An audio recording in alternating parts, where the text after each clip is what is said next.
Rafael aqui no A Selma está com o microfone chat, desligado agora. e para ele ver o que está acontecendo, porque só faltava a gente. Tá.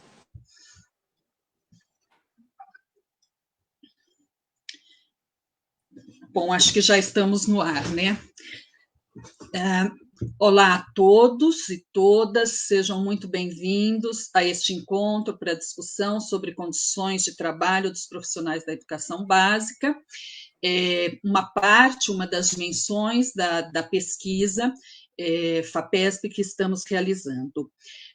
Meu nome é Márcia Giacomini, sou professora da Unifesp, do campus Guarulhos, participo da rede Escola Pública Universidade, da REPU, do grupo Escola Pública e Democracia, GEPUD, e coordeno, juntamente com o professor Sérgio, também professor da Unifesp, do campus Diadema e membro da REPU, a pesquisa Política Educacional na Rede Estadual Paulista, 1995-2018.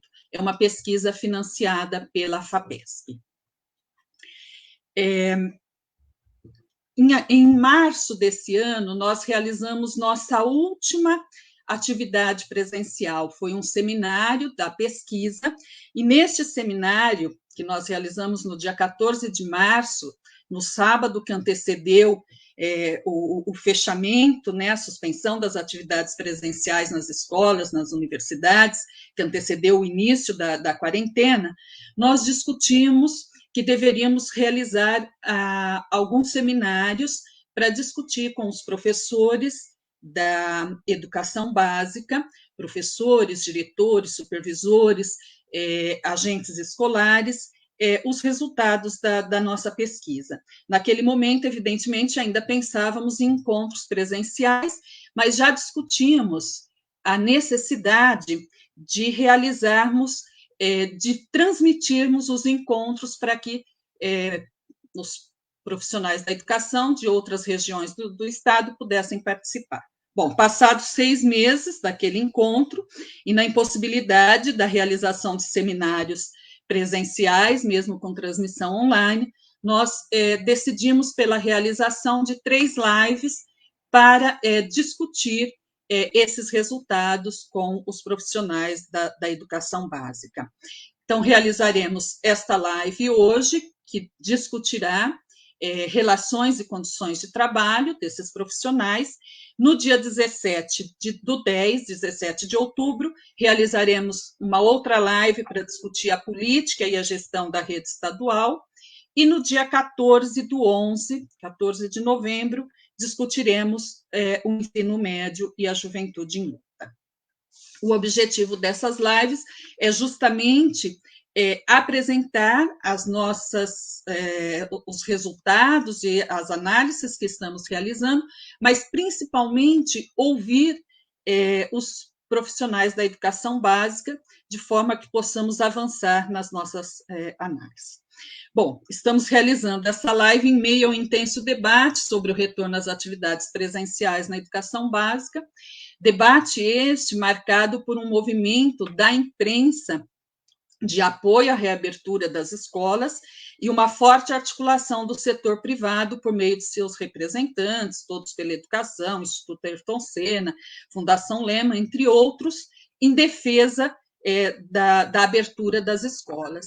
E de um governo que vem defendendo e orientando o retorno gradual às atividades presenciais, porém sem garantir condições de infraestrutura e de pessoal para a reabertura das escolas, para que essa reabertura seja feita com o máximo de segurança possível.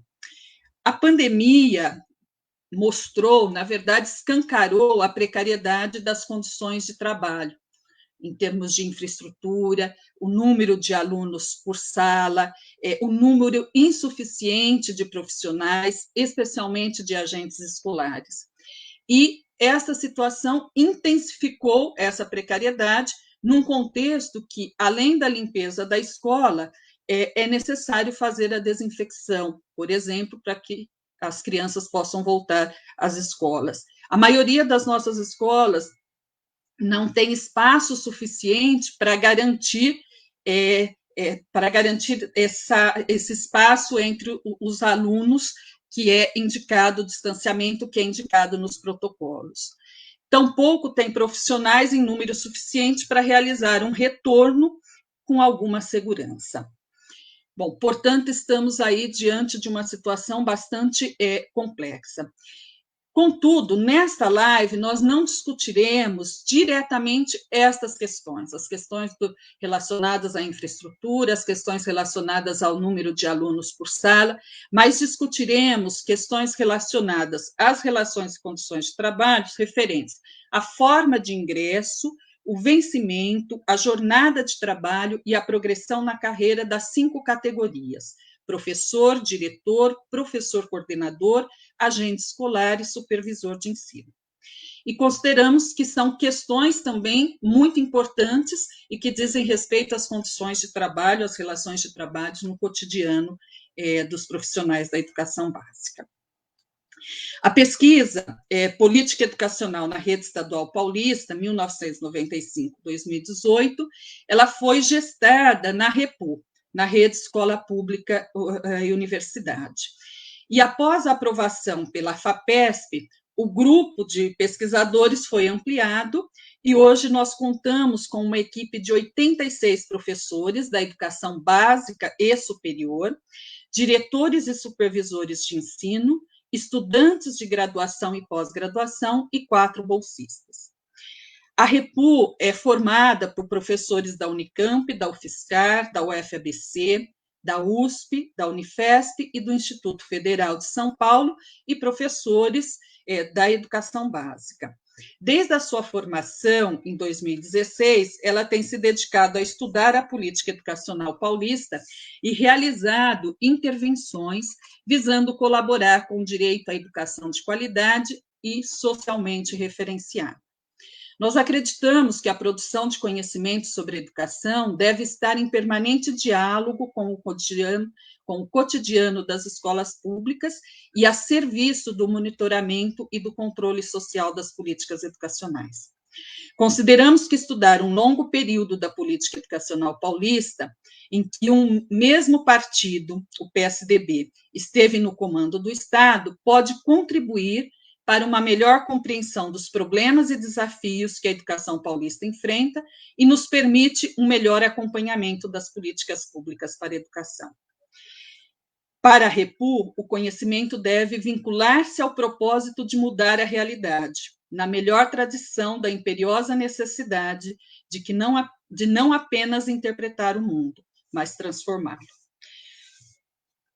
Nosso objetivo com a pesquisa é compreender a política educacional paulista e responder às seguintes questões, entre muitas outras.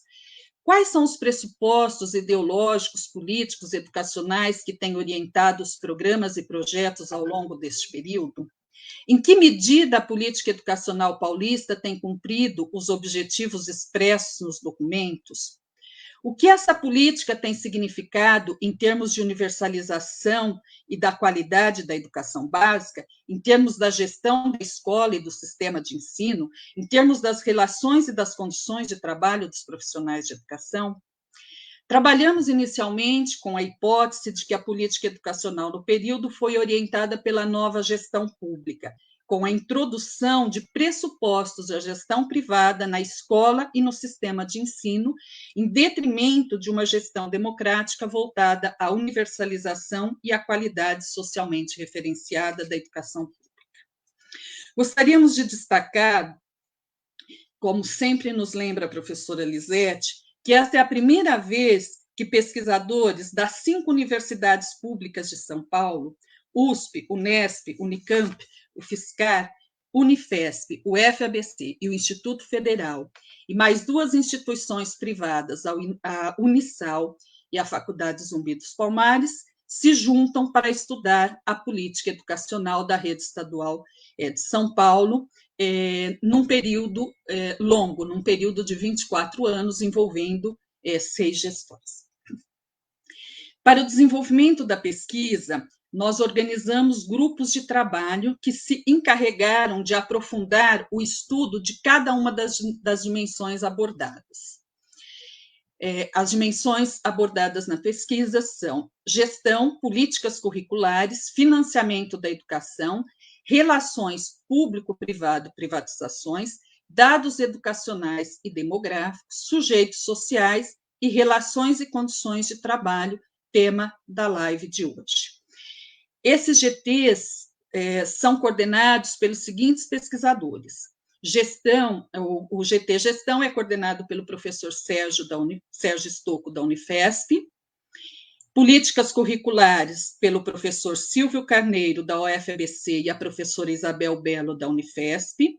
Financiamento da educação, pelo professor Rubens Barbosa de Camargo e Lisete Aleraro, da FEUSP, e Salomão Gimenez, da UFABC.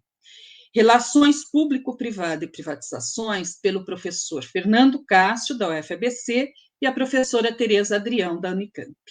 Dados educacionais e demográficos, pelos professores Eduardo Giroto e João Vitor, da FEFELESTE USP. Sujeitos sociais, pela professora Débora, da Unifesp. Relações e condições de trabalho, pelas professoras Selma Venco, da Unicamp, e Andresa Barbosa, da Unisal. Nós temos realizado reuniões dos GTs para discussões e encaminhamentos da investigação de cada uma das dimensões e seminários gerais para o compartilhamento de dados e construção coletiva de análise. Antes do início da pandemia, nós fazíamos isso de forma presencial e, às vezes, recorríamos a reuniões online para reuniões específicas dos GTs. Após o início da pandemia, temos feito todo o trabalho no formato online. Nesta live, a professora Andressa fará uma exposição dos dados e análises produzidos até o momento. Ela deve falar em torno de 30 minutos. Durante a fala dela, vocês podem registrar perguntas, comentários, considerações no chat. Ao término, os professores pesquisadores responderão, dialogarão com as questões apresentadas. Estão nesta sala para esta tarefa as professoras Selma, da Unicamp, e os professores Rubens, da FEUSP, e Evaldo, da Unicamp, além do professor Sérgio, que coordenará a live comigo, e a professora Andresa, que fará a apresentação. Bom, antes de passar a palavra à professora Andresa para a apresentação, gostaria de fazer uma homenagem ao professor Paulo Freire, que completaria 99 anos no dia de hoje. Além das contribuições teóricas de Paulo Freire para a pesquisa, queremos destacar seus ensinamentos e atuação na construção de uma educação pública, universal, laica, comprometida com uma qualidade socialmente referenciada, que valoriza a diversidade. Uma educação pública que visa uma sociedade mais justa, solidária e democrática. Princípios que orientam nossa pesquisa e nossa atuação como professoras, professores, pesquisadores, pesquisadoras. Paulo Freire, sempre presente. Passamos agora para a professora Andresa, para que ela faça a apresentação dos dados e algumas análises sobre a temática das relações e condições de trabalho. E sejam novamente muito bem-vindos a essa live. Esperamos que tenhamos um bom trabalho nessa manhã de sábado. Bom dia. Como a Márcia disse, eu sou a Andresa. Eu fui professora da Rede Pública Estadual Paulista, na educação básica, por vários anos. Atuo já há um certo tempo só na educação superior, e fiquei incumbida hoje de apresentar para vocês alguns destaques da nossa pesquisa no que diz respeito às condições de trabalho dos profissionais da educação. Eu vou compartilhar aqui a minha tela para que vocês possam visualizar essas informações.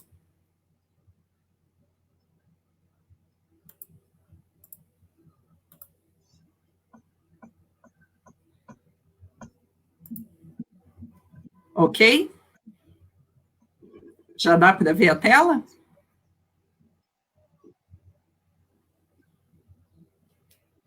Ok, Andresa. Sim, Andresa. Sim?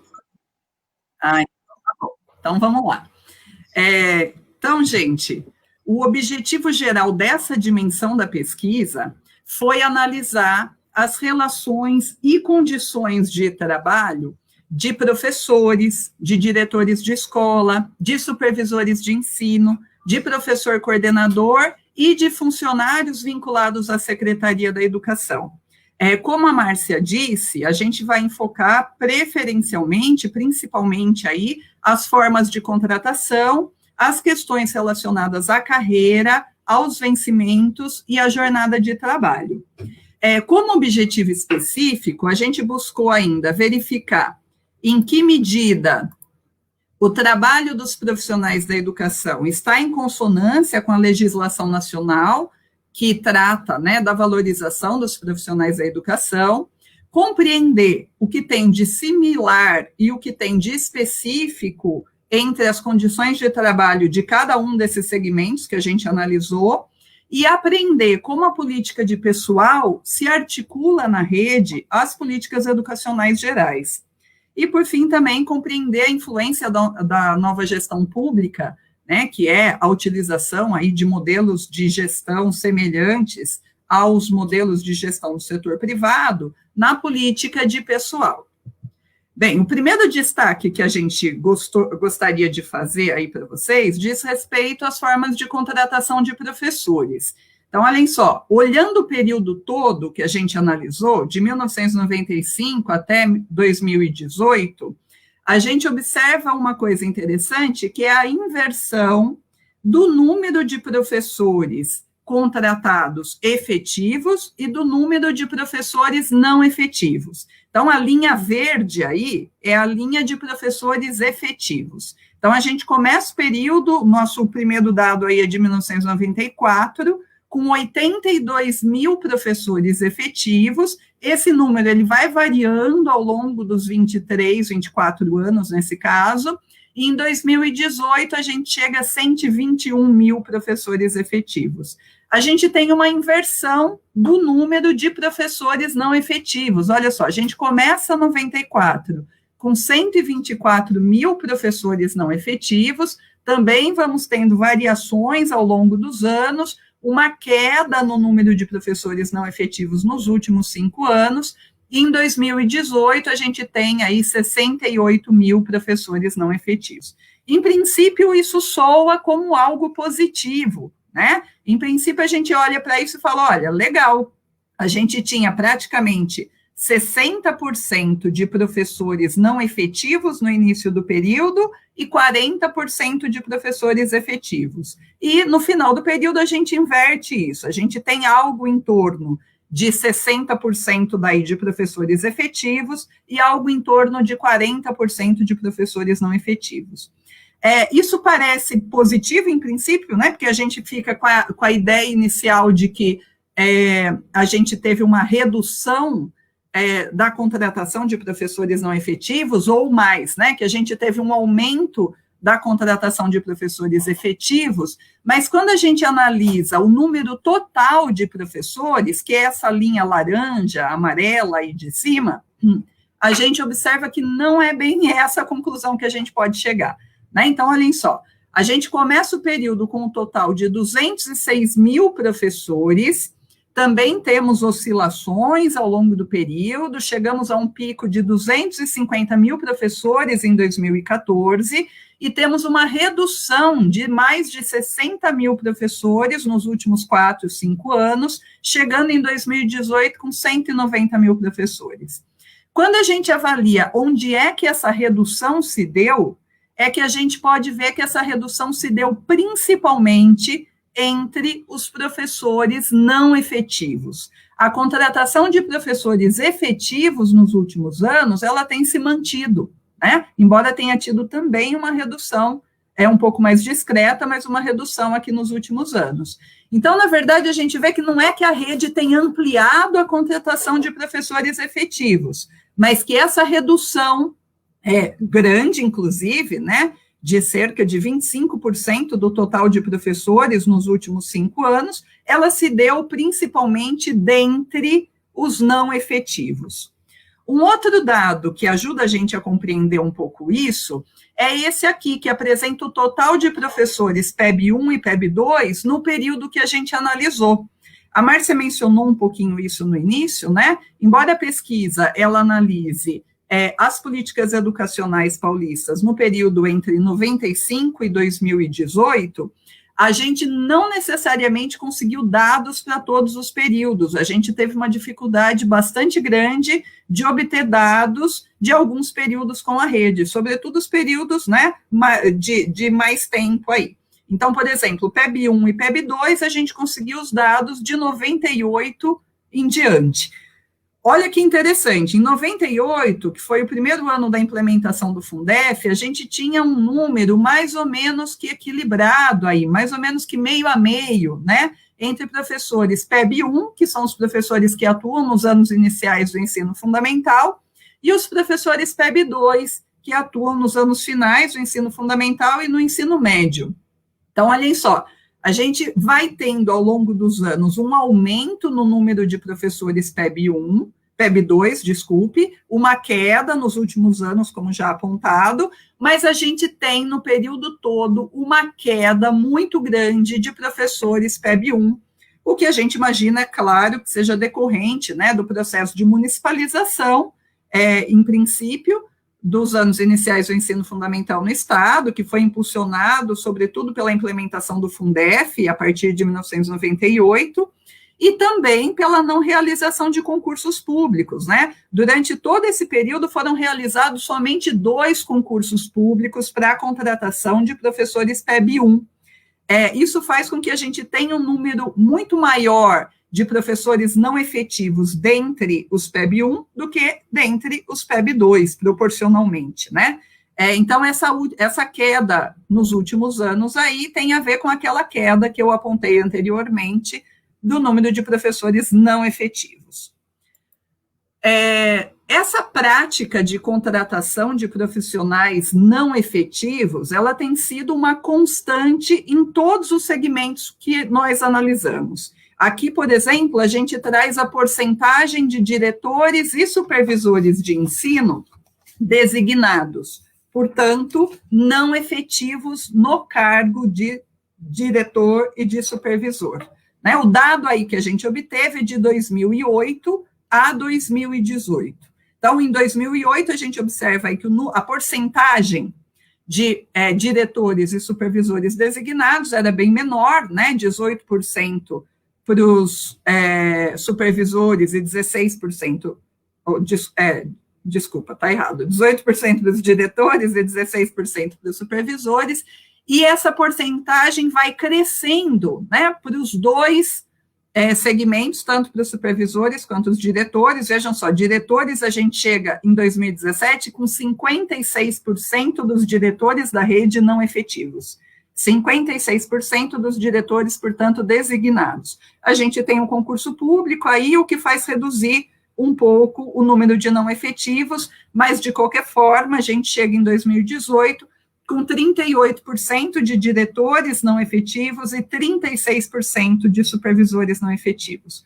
Qual que é a implicação disso? Né? A gente pode imaginar uma série de hipóteses para pensar as implicações disso. Uma delas é a questão do controle do trabalho desses profissionais, né? A gente sabe que os diretores de escola, os supervisores de ensino, são os profissionais que têm sido incumbidos pela Secretaria da Educação de implementar, de fiscalizar a implementação das políticas, das reformas na rede, e quando esses profissionais, eles não são efetivos, quando eles estão na função, né, em caráter não efetivo, eles, claro, têm possibilidade de ter o seu trabalho controlado, mais controlado, em função da possibilidade de perder, né, a função, uma vez que não é cargo, que ele não é efetivo naquela função. Um outro elemento que a professora Selma Venco e a professora Beatriz Sanches, que analisaram especificamente a situação dos supervisores, destacaram na pesquisa, é que a prevalência da contratação de supervisores de forma não efetiva desencadeia um efeito que elas chamaram de precariedade em cascata. O que é essa precariedade em cascata? Vejam só, à medida que a gente não realiza concurso público para o cargo de supervisor de ensino e promove, né, o preenchimento dessas vagas por meio da designação de diretores que vão ocupar os cargos de supervisor, a gente deixa, então, os cargos de diretores vagos, que serão ocupados por professores efetivos, que, por sua vez, deixarão os seus cargos vagos e que serão ocupados, então, por professores não efetivos. Né? Então, isso é o que elas chamaram de precariedade em cascata. Nesse gráfico, a gente observa a evolução do total de supervisores, diretores e professores coordenadores na rede. No geral, mais ou menos que se mantém o número de supervisor, o número de diretor. Nos últimos anos tem uma pequena queda, né, para os dois, de supervisor uma pequena queda mesmo, de diretor uma queda um pouco maior, mas o que chama atenção aqui é a queda mais acentuada nesse período mais recente, dos últimos 4 anos da pesquisa, do número de professores coordenadores, né? Então, a gente passa de 12 mil professores coordenadores para 7 mil professores coordenadores. Um outro aspecto que a gente analisou das relações e condições de trabalho diz respeito aos vencimentos. Por que a gente analisou vencimentos? A gente está analisando um período muito longo da política educacional paulista, né, de 1995 até 2018.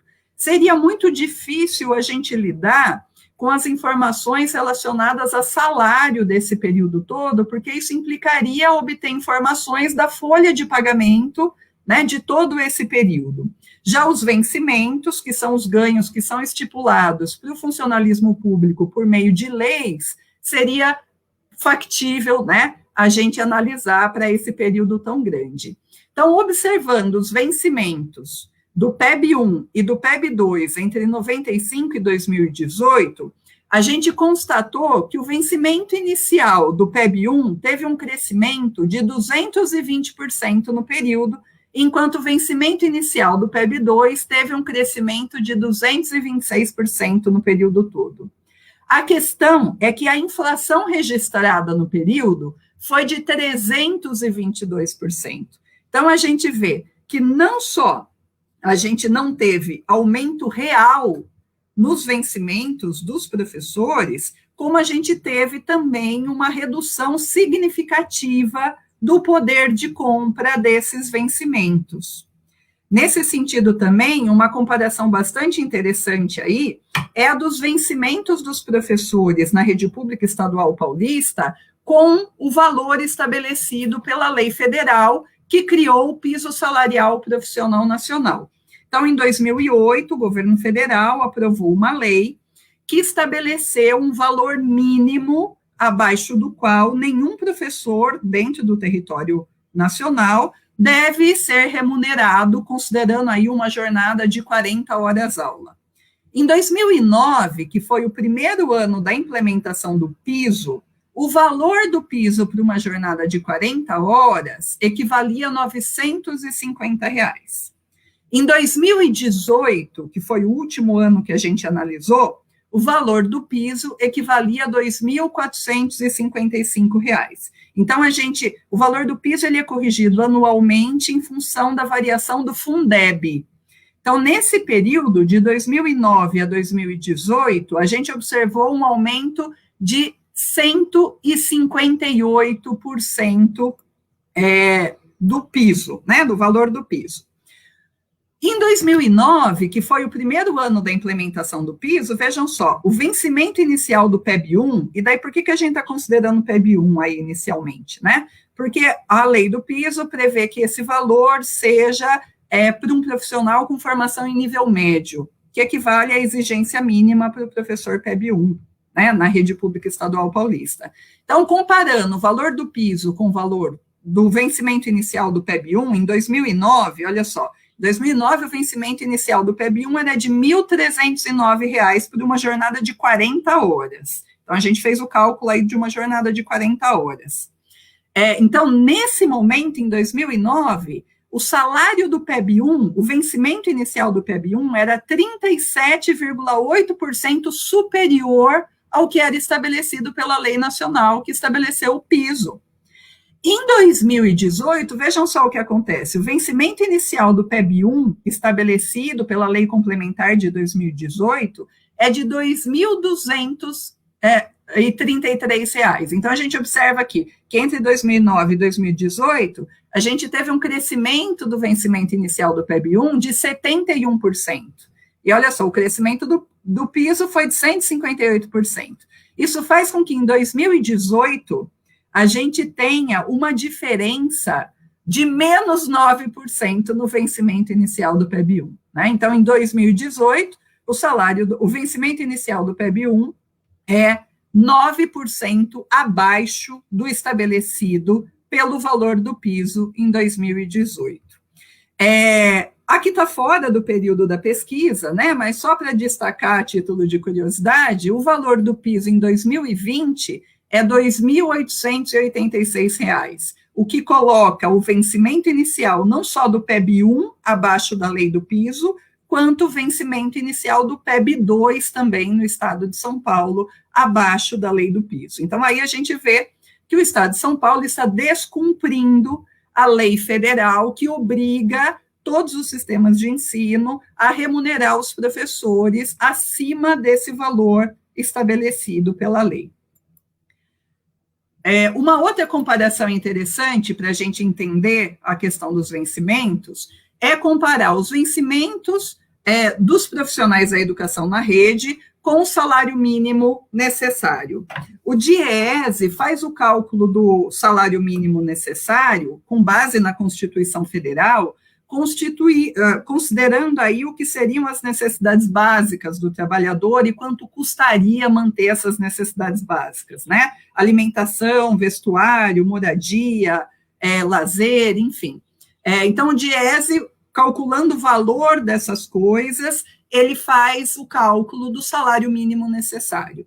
Em dezembro de 2018, o valor do salário mínimo necessário, calculado pelo DIEESE, era de R$ 3.960. Na mesma época, o vencimento inicial dos profissionais da educação na rede pública estadual paulista eram esses aqui, olha só. De supervisor de ensino, vencimento inicial R$ 3.356, diretor de escola R$ 2.939, professor PEB2 R$ 2.585, professor PEB1 R$ 2.233 e funcionários, olhem só, né? São 3 estruturas aí para o quadro de apoio para os funcionários, 3 estruturas de vencimento. Lembrando que as estruturas 2 e 3 são dos cargos em extinção, então a gente tem aí valores absurdos, né, dos vencimentos iniciais dos funcionários para uma jornada de 40 horas. Então, R$ 1.357 para quem está na estrutura 3, R$ 1.005 para quem está na estrutura 2 e R$ 836 para quem está na estrutura 1. Então, por aí a gente vê que se a gente considerar o salário mínimo necessário do DIEESE, o vencimento inicial de todos os profissionais da educação que a gente analisou na rede pública estadual paulista estão abaixo do que é estabelecido como sendo o mínimo necessário para garantir as necessidades básicas do trabalhador. Mas daí, vejam só um minuto antes de ir para aquele gráfico. Daí, vejam só, né? Alguém pode dizer assim, mas vocês estão considerando o valor de vencimento inicial. A rede pública tem uma carreira, dificilmente as pessoas vão fazer jus ao vencimento inicial, uma vez que elas poderiam progredir na carreira e fazer jus, portanto, a vencimentos superiores. É verdade, a gente tem uma carreira na rede pública estadual paulista para o quadro do magistério, para o quadro de apoio. No caso do quadro do magistério, essa carreira ela é atualmente composta de 8 níveis e 8 faixas, lembrando que os níveis são aqueles que aparecem no holerite, que são representados por numerais romanos, né? A progressão nos níveis ela é feita pela via acadêmica e não acadêmica. Então, quando o professor conclui mestrado, conclui doutorado, e também quando o professor faz cursos de curta duração. E a progressão nas faixas da carreira, que também são 8, e que são representadas pelos numerais indo-arábicos, ela se dá desde 2009 por mérito, né, pela aprovação na prova de mérito. Então, vejam só, daí a gente pode verificar se de fato faz sentido a gente considerar vencimento inicial para fazer essas comparações ou não. Esse gráfico, ele mostra a distribuição dos professores por faixa e nível da carreira no final do período que a gente analisou aí, em 30 de novembro de 2018. E vejam que surpreendente isso, né? A gente observa que praticamente metade dos professores, lembrando que em 2018 a gente tem 190 mil professores na rede, praticamente metade dos professores estão no nível 1, faixa 1, ou seja, fazem jus ao vencimento inicial. Se a gente considerar todos os professores que estão compreendidos aí na faixa 1, né, que são essas 5 primeiras colunas, a gente vai ver que a gente tem mais da metade dos professores ativos em 2018 nessa primeira faixa da carreira, né? E, olha só, o fato da gente ter só 219 professores no último estágio, e vejam que o último estágio não é a faixa 4, a faixa 8, nível 8, né? Quando a gente observa a estrutura da carreira, o último estágio em que é possível chegar é a faixa 8, nível 8. O último estágio em que foi possível chegar atualmente foi a faixa 4, o nível 4, faixa 7. Né? Então, isso foi o que foi possível chegar mais longe na carreira. O que isso faz a gente perceber? Que a gente tem uma estrutura de carreira na rede pública estadual paulista que não permite ou que dificulta a progressão dos professores. Haja vista que a gente tem uma série de exigências, né, para a passagem de um nível para o outro, de uma faixa para o outro. Exigência de tempo, exigência, no caso das faixas, né, de período que a gente permanece na mesma escola e assim por diante. Então, veja, esse dado é importante porque ele anuncia que a estrutura da carreira não tem permitido a progressão dos profissionais, por isso que a gente tem tanta gente no início, e também é interessante porque ele nos mostra que, sim, a maior parte dos professores da rede está nos estágios iniciais da carreira e, portanto, faz jus àqueles vencimentos iniciais que a gente comentou agora há pouco. Um outro elemento que a gente analisou foi a jornada de trabalho dos professores. Ao longo de todo o período analisado, a gente observou diferentes composições da jornada de trabalho, né? Então, a possibilidade de ter jornada de 30 horas, de 24 horas, depois de 40 horas, 30 horas e 24 horas, e depois de 40 horas, 30 horas, 24 horas e 12 horas, que é a jornada reduzida.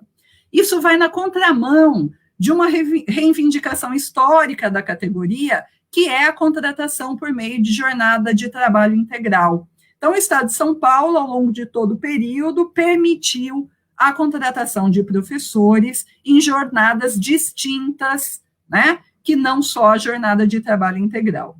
Um outro elemento que se destaca aí na análise da jornada de trabalho é que a gente vai ter, ao longo do período, quantidade de tempo muito restrita destinada ao trabalho extra-classe.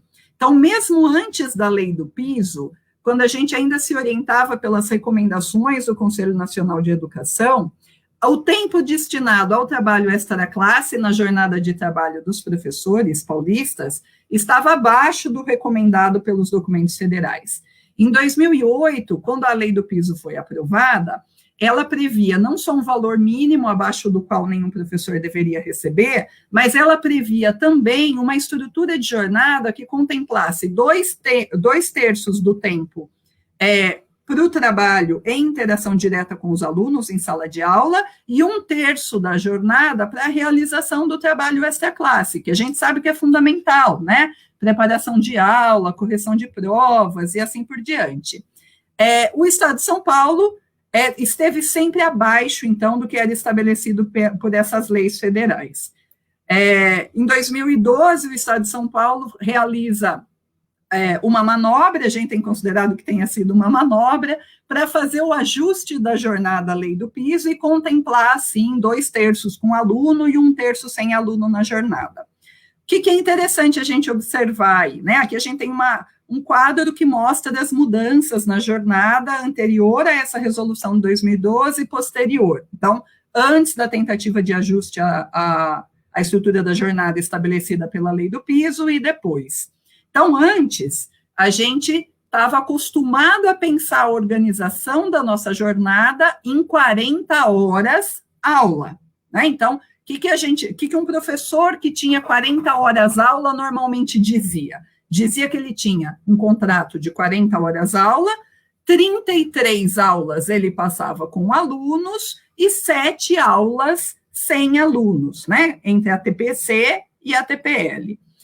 O que a gente tinha como expectativa com relação ao ajuste à lei do piso? Horas. Se o professor passa 40 horas aula com um aluno, a gente imaginava que a adequação à lei do piso faria com que os professores ficassem 27 horas com alunos, e não 33, e tivesse 12 horas destinadas à TPC e à TPL. O que a gente não esperava é que a Secretaria Estadual de Educação vai resgatar lá alguns elementos do plano de carreira de 1997 para lembrar que, oficialmente, a jornada de trabalho era composta de 40 horas relógio e que, convertendo em minutos, a gente teria, então, 48 horas aula dentro da jornada de 40 horas relógio. Vejam, 2/3 de 48 é 32. Mas os professores já passavam 33 horas aula com o aluno. Sim. Então, vejam, a manobra foi tal que foi necessário fazer um ajuste mínimo para adequar formalmente a jornada de trabalho dos professores da rede pública paulista à lei do piso. Então, no caso da jornada do professor, que tinha 40 horas, foi necessário reduzir somente 1 hora do trabalho com os alunos. Vejam, então a gente tem um cenário onde os professores, grande parte dos professores, fazem jus aos vencimentos iniciais, que são baixos, como a gente pôde ver aí, está muito abaixo da lei do piso, está abaixo do salário mínimo necessário, e isso faz, não raro, com que os professores ampliem a sua jornada de trabalho para compensar esses vencimentos baixos. Se a gente considerar que o ajuste da jornada não contemplou, né, uma redução efetiva do tempo que se passa em sala de aula, a gente pode imaginar que essa sobrecarga de trabalho pode levar ao aumento dos problemas de saúde. E aqui a gente apresenta para vocês um dado que traz as licenças médicas solicitadas por professores PEB 1 e PEB 2 no período 2014 a 2018. Então, lembrando que a gente tem algo em torno de 200 mil professores, olha só, em 2014 a gente teve 131 licenças médicas, em 2018, 128 mil licenças médicas. Lembrando que isso não significa, né, que 131 mil professores solicitaram licenças, uma vez que um mesmo professor pode solicitar mais que uma licença médica. O que chama atenção aqui? Essa parte que a gente circulou aí de vermelho. Os transtornos mentais e comportamentais, eles representam a imensa maioria das causas de afastamento por saúde dos professores. E ao longo do período, olha só, entre 2014 e 2018, essa causa de afastamento, ela aumenta significativamente.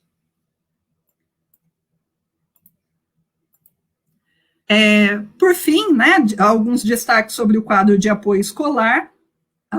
Quando a gente olha para os funcionários que compõem o quadro de apoio escolar, a gente observa um enxugamento do quadro ao longo dos anos. Então, em 1995, a lei que regulamentava o quadro de apoio escolar era uma lei complementar de 92, que estabelecia aí a existência de 5 cargos: o de secretário de escola, o de servente, inspetor de alunos, oficial de escola e assistente de administração escolar. Em 2020, a gente passa por uma primeira mudança aí do período que a gente considerou, e a gente tem um enxugamento. Desses 5 cargos, a gente passa a ter apenas 3. Secretário de escola, agente de organização escolar e agente de serviços escolares. Em 2011, uma nova mudança, e daí passam a existir somente o agente de serviços escolares e o agente de organização escolar. Os outros cargos, eles passam a configurar como cargos em extinção. E em 2013, uma nova mudança que restringe o quadro de apoio a um único cargo, que é o agente de organização escolar. A gente percebe, então, uma tendência, né, a estipular a caracterização do quadro de apoio como sendo de um profissional polivalente, que exerça várias funções na escola, o que fica bastante complicado se a gente considerar o valor dos vencimentos que esses profissionais recebem, né? Então, olha só, em 2018, o vencimento inicial do funcionário do nível 1, da faixa 1, da estrutura 1, que é a estrutura recente, correspondia a R$ 836 por 40 horas de trabalho. Nesse mesmo período, o salário mínimo, não o salário mínimo necessário, o salário mínimo, né, correspondia a R$ 954. Então, é bastante complicado. A gente também observou a redução do número de funcionários no período mais recente. Aqui a gente tem um gráfico que mostra a evolução do número de funcionários de 2004 a 2018. Então, a gente tem um período em que esse número cresce, chega a 60 mil funcionários em 2012, e de 2012 a 2018, a gente observou somente a redução, uma redução aí de 26% no número de funcionários do quadro de apoio atuando nas escolas. E, por fim, para concluir, a gente, de tudo isso, né, a gente observa que as condições de trabalho, as relações e condições de trabalho dos profissionais da educação na rede não podem ser consideradas, né, relações e condições de trabalho adequadas, né, a gente observa um processo de precarização dessas condições ao longo do tempo. E, em contrapartida, a gente trouxe aqui para vocês observarem um gráfico que mostra as despesas com pessoal e com encargos sociais na Secretaria da Educação no período entre 96 e 2018. Aqui a gente tem 3 mudanças na forma de contabilizar esse gasto, né? Aqui de 96 até 2000, a gente observa barras um pouco menores, porque aqui, nesse momento, os aposentados e os inativos ainda não eram contabilizados dentro das despesas com pessoal da secretaria. A partir de 2001, eles passam a ser contabilizados, por isso que a gente tem esse salto entre 2000 e 2001 nas despesas com pessoal aí da secretaria. De 2007, em 2007, com a criação do SPPrev, a gente tem uma outra variação aí nos dados de despesa com pessoal, que é a aplicação direta intra-orçamentária, ou seja, a secretaria, né, destinando essa parte amarelinha aqui das despesas para o pagamento de aposentados e inativos do SPPrev. No geral, o que a gente observa aí na linha verde? Né? Um crescimento discreto dos gastos, das despesas com pessoal no período que a gente analisou. Uma queda nos últimos anos, que não pode ser desprezada, mas um crescimento discreto. É óbvio que, embora a gente observe esse crescimento discreto, esse crescimento não foi suficiente, né, para representar uma melhoria de fato nas condições e relações de trabalho dos professores. Então, a gente observa que essa lógica gerencialista, ela não contribuiu para a melhoria das condições de trabalho, né? Quais são as evidências que a gente tem para sustentar isso? Primeiro, que a gente tem uma redução do quadro do magistério, grande, inclusive. Depois, que a gente observou uma prática contínua e constante de admissão de profissionais em caráter temporário. A fragmentação do quadro do magistério em diferentes categorias, o que vai acarretar, é claro, uma diferenciação nas condições de trabalho a quais essas diferentes categorias fazem jus. A dificuldade da progressão na carreira, e o desmonte do quadro de apoio e a desvalorização salarial desse quadro de apoio. E daí, por fim, né, fica evidente que o Estado de São Paulo tem desrespeitado categoricamente a legislação nacional no que diz respeito à valorização dos profissionais da educação. Bem, esses são os destaques que eu tinha a fazer, acho que eu passei uns 2, 3 minutinhos aí do tempo previsto. A gente fica à disposição agora para conversa, para discussão, para as perguntas de vocês.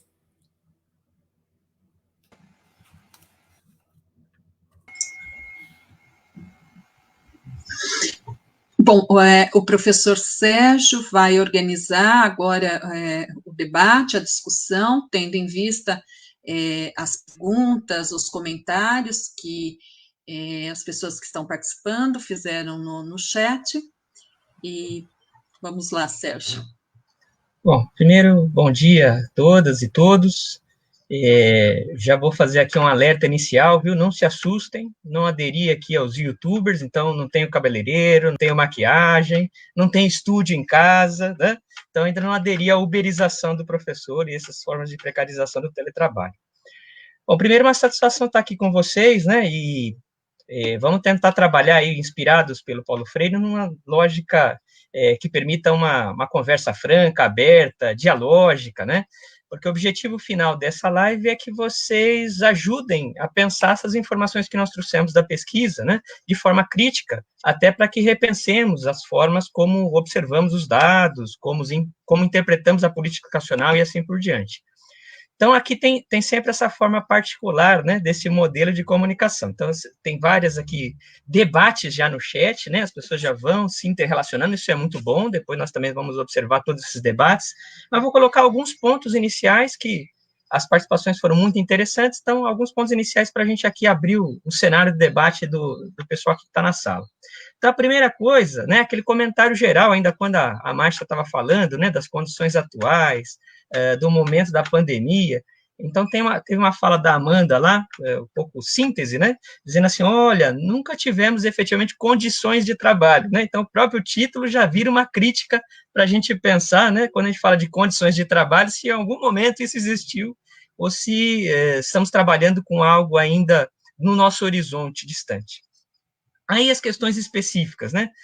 A Caiane trouxe lá uma série de comentários iniciais sobre a preocupação com a categoria O, né? Essa categoria que foi se expandindo de forma significativa na rede, e é uma boa representação dessa precarização.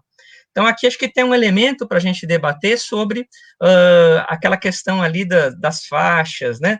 Das progressões, das promoções ad eternum da rede, né? E como estão essas composições das categorias de trabalho. E ela abriu um espaço também, porque ela fez uma discussão lá sindical, talvez para a gente pensar também, né, a atuação do sindicato nessas condições, como tem sido o trabalho dessa relação do sindicato com a política educacional. Então, aqui acho que tem um caminho, e dentro desse caminho também vi lá que a Luana fez vários comentários, vários diálogos, né, entre os participantes do chat, mas ela fez uma afirmação ali sobre essa questão das faixas, né, da substituição do efetivo por aquele temporário, né, aquele não efetivo, né, para dizer assim, em que talvez há uma hipótese aí política, né, de voltarmos um passo atrás daquela garantia constitucional, né, de termos servidores de Estado. Então, talvez quanto mais precários os servidores, significa que eles têm uma vinculação pessoal, né, personalista com os governos, e, portanto, eles ficam suscetíveis aos desejos dos governantes em plantão. Então, talvez aí um outro elemento para comentar. E, por fim, nessa questão financeira, né, talvez pensar um pouquinho se a gente não poderia comentar aqui com um pouco mais de profundidade esses dados do vencimento, essa questão do financiamento da educação pública no estado de São Paulo, né? O Eliano ainda faz aquele comentário dramático, diz assim, olha, o estado mais rico da federação não consegue pagar nem o piso dos professores. O que acontece com o estado de São Paulo, né? Então, acho que agora volto aqui para os nossos comentaristas que se sentirem à vontade, né? Não houveram perguntas assim, diretas, específicas, mas reflexões hipotéticas, para a gente ir dialogando um pouco com os colegas que estão aqui nos assistindo. E, mais uma vez, agradecendo muito, viu? Porque precisamos mesmo desse diálogo com os colegas que estão atuando na rede. É isso.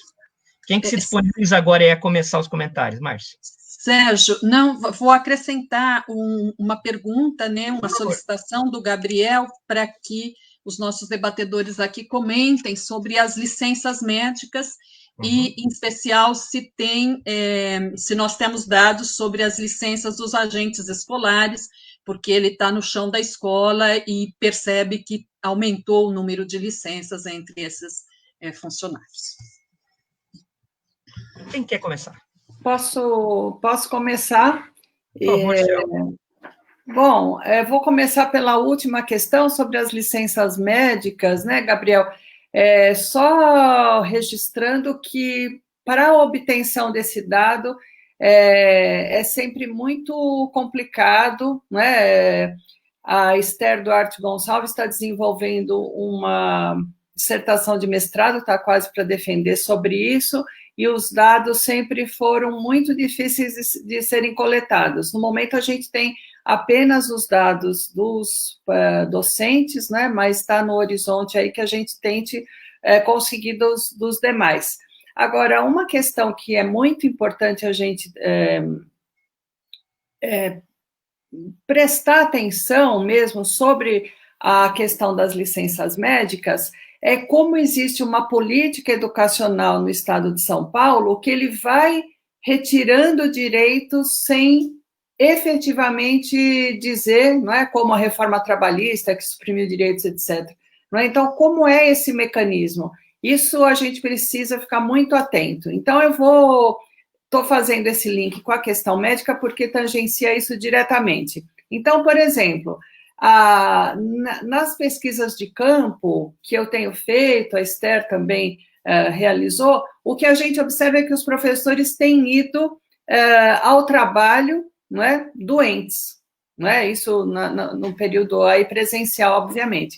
Então, o que chama muito atenção é que para poder se classificar, ou para poder realizar a prova do mérito, por exemplo, esses professores, então nós encontramos professores com dengue trabalhando, professor de educação física com a perna quebrada trabalhando, pessoas com febre trabalhando, ou seja, o que eu imagino, não é, que esse dado das licenças médicas, ele ainda oculta uma realidade muito complexa, não é? Então, veja que para você fazer essa prova do mérito, então você precisa ter um certo número de faltas. Você não pode tirar, como um professor que eu entrevistei, por exemplo, ele falou, eu tirei licença nojo porque meu pai faleceu, e quando chegou no momento da prova do mérito, eu fui desclassificado porque eu retirei essa licença. Então, é nesse sentido que a gente precisa ficar muito atento para esses mecanismos aí da política, não é? Que vai colocando os professores, os supervisores, todos os funcionários, enfim, todos os profissionais da educação, nessa lógica de não usufruir o direito por conta de consequências posteriores. Então eu passo a palavra aí para outro colega. E já acrescentando aqui nas hipóteses iniciais, né? Primeiro, aqui a Cláudia faz uma relação interessante, né, entre fragmentação, fracionamento da carreira e o processo de formação nas nossas licenciaturas, em geral, na pedagogia, né, que pode haver uma articulação aí entre esse desmonte. E aqui já vou colocar diretamente, hein, professor Rubens, como que com o novo Fundeb, como fica a remuneração docente, né? Então, talvez a gente tenha que discutir aí as novas perspectivas com o Fundeb, né? Como é que vai ficar essa remuneração, as condições dos professores, se isso melhora, não melhora, quais as perspectivas, uma vez que está em regulamentação o Fundeb. Quem que é o próximo aí que quer falar um pouco? Eu posso comentar, Sérgio, rapidamente essas coisas aqui, algumas das coisas. Bom dia para todo mundo, né? A primeira coisa que eu queria ressaltar, eu gostei, foi muito legal a apresentação da Andressa, né? Que dentro daquelas carreiras que ela fez menção, ela fez menção a jornadas, desculpa, ela fez menção a jornadas padrão. E a maior parte dos professores também, eles estão também distribuídos em jornadas que a gente poderia dizer que são intermediárias. São 2 ou 3 aulas mais aqui, 3 ou 4 ali, e assim por diante. Então, tem uma distribuição do número de professores e de valores, vencimentos, essas coisas, de acordo com essa distribuição, tá certo? Então, tem uma boa parte dos professores que estão dentro da jornada padrão, mas eu creio que a maior parte, inclusive, está dentro dessa outra distribuição, tá? Porque um ou outro sobe um rabicho de aula na escola, para quem já é efetivo, então complementa. Tem o professor que tem outro tipo de contrato e pega, né, as aulas que são oferecidas e assim por diante. Então, é só para dizer que essa questão da jornada, ela também tem essa perspectiva, e por isso que o número de professores também aumenta, diminui de acordo com essa distribuição aí, certo? A outra coisa que eu acho que é importante aí, com relação à questão, como é que a pergunta do Estado mais rico não paga, uma discussão que envolve, eu diria assim, uma questão séria e de muito tempo que a gente já manifesta, e agora, recentemente, esse ano, que saiu um posicionamento do Supremo Tribunal Federal a esse respeito.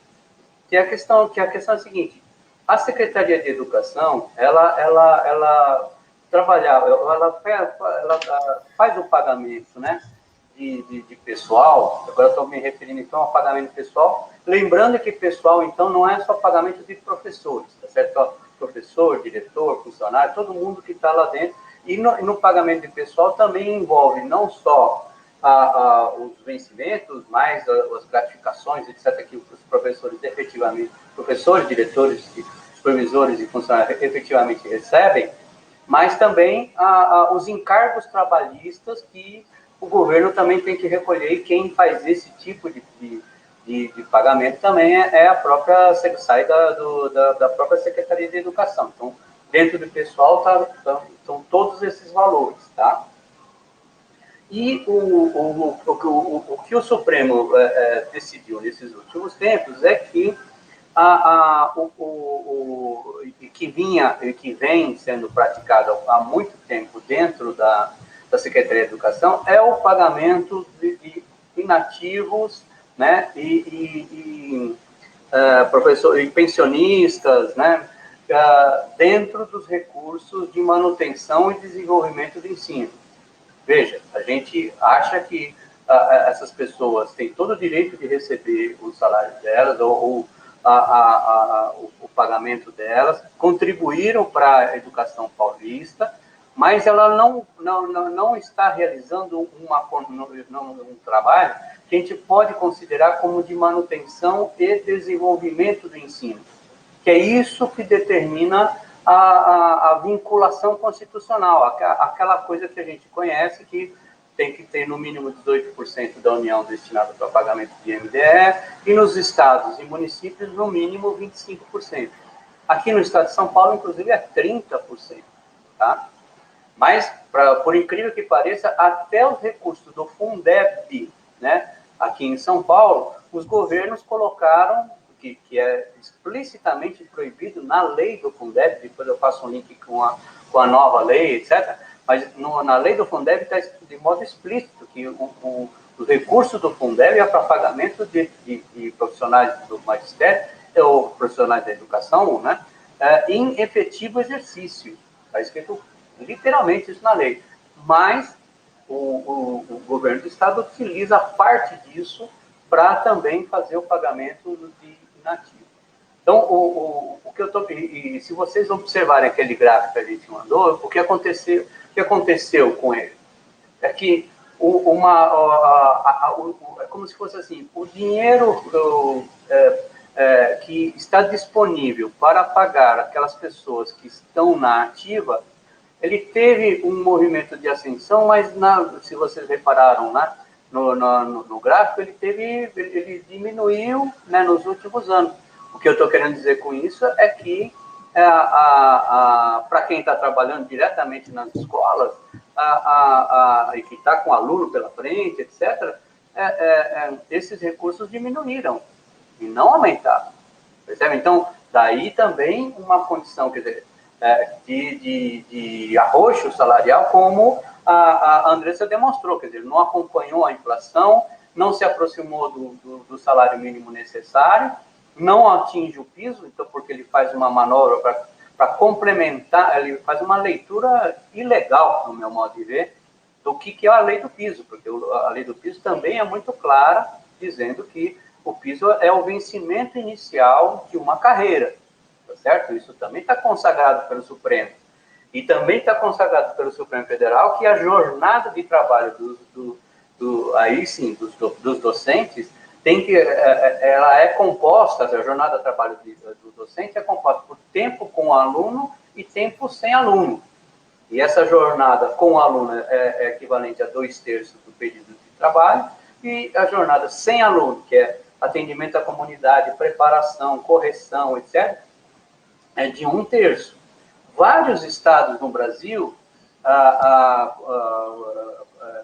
eles cumprem as duas coisas, e cumprem o valor do piso dentro das carreiras e também cumprem a ideia da jornada, né? Mas existem muitos também que ou não cumprem o valor, ou não cumprem a jornada, ou não cumprem as duas coisas, tá certo? Esse dado, para quem quiser acompanhar, a CNTE demonstra isso nas páginas dela a cada mês, tá certo? A cada ano ela vai atualizando para dados internos dela a cada mês, mas ela demonstra isso com dados a cada ano na sua página, demonstrando quais são os estados e muitos municípios do Brasil que cumprem ou não cumprem a lei do piso, tá certo? E, finalmente, com relação ao novo Fundeb, quer dizer, o que é possível de se esperar? Agora, a gente recebeu a gente obteve uma grande vitória, porque todo mundo sabe que foi uma grande disputa agora para a discussão do novo Fundeb, que passar a torná-lo permanente, ampliar os valores que a União vai contribuir, que hoje ela contribui com 10% do valor total dos fundos, vai passar a contribuir com 23%, né? E um ganho em especial para os profissionais da educação foi que ela passa esses valores, daquele valor que retorna para cada ente federativo, hoje o que ele tem que aplicar no mínimo para o pagamento do magistério é de 60%. No novo Fundeb, isso passa a ser, no mínimo, 70%. Hoje, muitos municípios e muitos estados, ao fazerem os seus pagamentos, gastam até mais do que isso, ou colocam os recursos do Fundeb mais para o pagamento de pessoal. Mas esse mecanismo de 60% e 70% como obrigação de gasto para pagamento dos profissionais significou em diversos estados do país, diversos fundos, né, diversos municípios do país, uma elevação do pagamento dos profissionais, em especial dos docentes. Mas também, em vários desses lugares, isso já começou lá com o Fundef e depois agora com o Fundeb, né? Em vários deles, o que os professores recebiam era, muitas vezes, até menos do que um salário mínimo, tá certo? Assim como aqui em São Paulo, a Andressa demonstrou que o pessoal de apoio recebe menos que um salário mínimo. Então, o que eu estou querendo dizer é que a montante que vai vir com o novo Fundeb e que agora precisa de uma nova regulamentação, tá certo? Deve aumentar no sentido de que mais municípios e estados vão receber recursos da União, a complementação da União. Isso, para São Paulo, a gente nunca recebeu complementação, tá certo? Isso, para São Paulo, não tem complementação, mas o fato de colocar para 70% pode ajudar do ponto de vista de destinação de recursos, a ter uma condição, pelo menos, de colocar como registro que está gastando mais com os professores. Efetivamente, isso só vai se dar quando a gente perceber o que acontece na dinâmica que eu diria assim, da luta dos docentes com aquilo que os governos estão pagando, tá certo? Não é simplesmente da lei que determina um mínimo a ser gasto, que deriva diretamente a condição para o pagamento, tá certo? Isso, muitas vezes, no Brasil, para uma lei que a rigor tem não só essa lei, mas outras leis também, que tem uma possibilidade de um atendimento melhor para algumas políticas públicas, elas só se cumprem quando se tem, na verdade, uma luta social dizendo que ela precisa ser cumprida, tá certo? Só como exemplo disso foi a ideia de que, para você garantir que o piso fosse válido no Brasil inteiro, você teve que entrar no Supremo Tribunal Federal para garantir que ele fosse pago, que o valor dele fosse pago, que a jornada é aquela de 2/3 de 1/3 e assim por diante. Eu estou querendo dizer que, assim, mesmo nessas condições,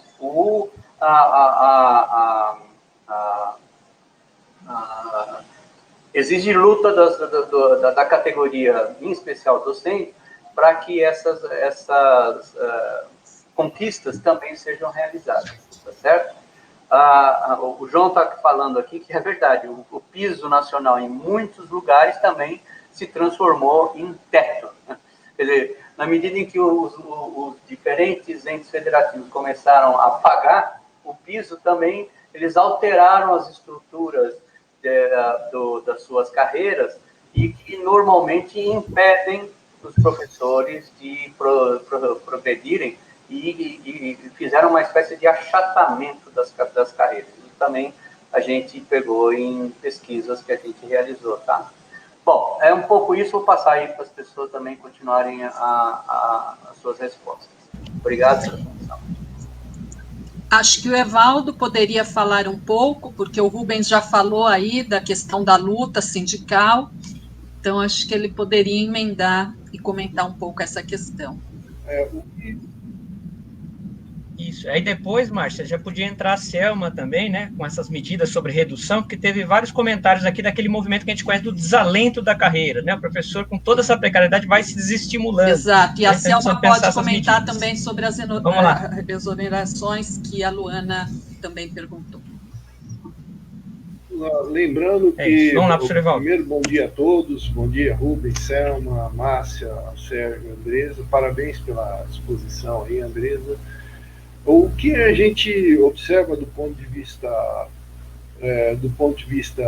do sindicato APUESP é que você tem uma mudança muito significativa no posicionamento da APUESP ao longo do tempo a respeito da questão salarial, né? Nós temos aí mais ou menos até meados os registros das resoluções resoluções de congresso, de pautas de greve que nós analisamos, é que ela vem num movimento que vem lá desde os anos 80, meados dos anos 80, que é a defesa do piso do DIEESE, né? Que é esse piso mínimo necessário para uma jornada de 40 horas, né?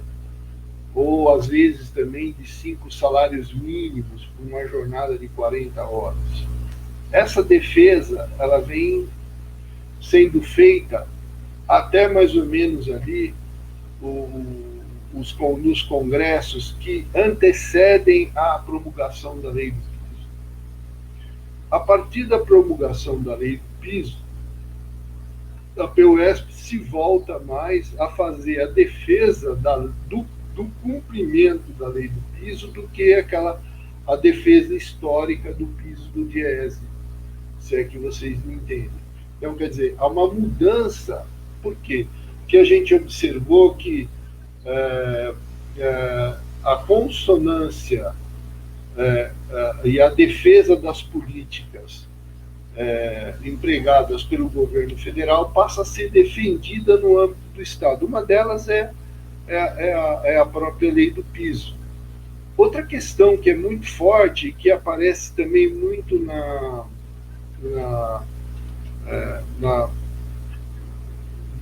nas resoluções de Congresso, foi a da desconstrução, aí a Andressa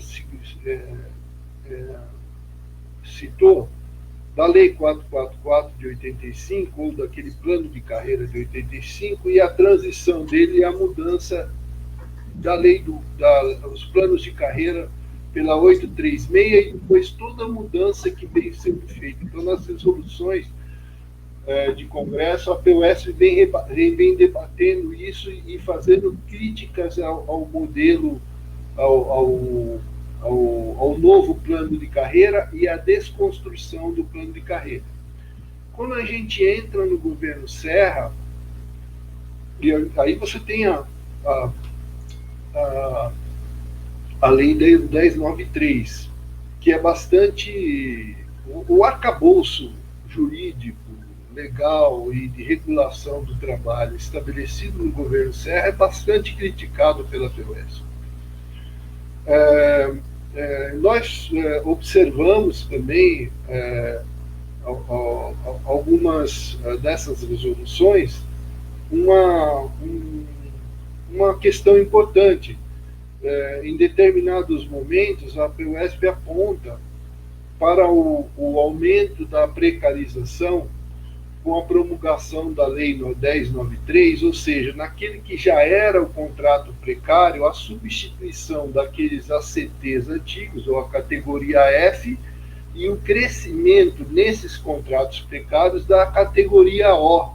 É muito interessante observar esse movimento interno aos precários, ou seja, hoje você tem dentre os precários, né, hoje a quase totalidade dos professores com vínculo precário são categoria O, com condições de contratação bem rebaixadas àquelas previstas no regime com os professores efetivos, né? Lembrando que o número de efetivos, como a PUESP também trata disso nas resoluções, o número de efetivos é reduzido, aumenta, porém essa fragmentação da jornada vai se constituindo. Então nós observamos isso nas resoluções. É muito interessante observar esse movimento, né? Agora, eu queria falar um pouquinho da 1093. Eu acho que o governo Serra, se nós vimos no movimento de precarização, o governo Serra ele é emblemático no que concerne ao aumento da precarização e no estabelecimento de mecanismos de controle e de estabelecimentos de um enquadramento da carreira pautado mais por questões de mérito, bonificação, do que uma progressão na carreira por tempo de serviço. E esse debate a PUESP veio fazendo, né, também nas resoluções, a gente observou. Bom, eu não sei se falo sobre a 1093, tem um tempinho, posso mostrar aqui a 1093, porque a 1093 ela é emblemática, né? Quer dizer, reduz aí tudo no que concerne aos direitos, né? Licença-nojo, licença-gala, licenças médicas, licença-maternidade, faltas abonadas, faltas justificadas, faltas injustificadas, abono de cargo ou ruptura de contrato, jornada de trabalho garantida, quer dizer, categoria O não tem nenhuma. Tudo isso, 13º, né, proporcional só aos meses que trabalham, férias remuneradas, só quando o cara tem cumpre 12 meses, enfim, por aí vai, assistência médica, todas essas condições de contratação bastante rebaixadas, né?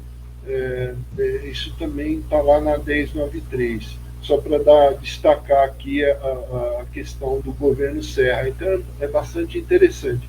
Agora, ao mesmo tempo, a partir do governo Serra e do governo o último governo Alckmin, que vem aqui até 2018, a PUESP está fazendo a defesa das políticas do governo federal e o cumprimento delas aqui no Estado.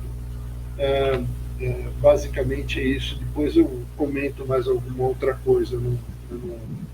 Muito obrigado.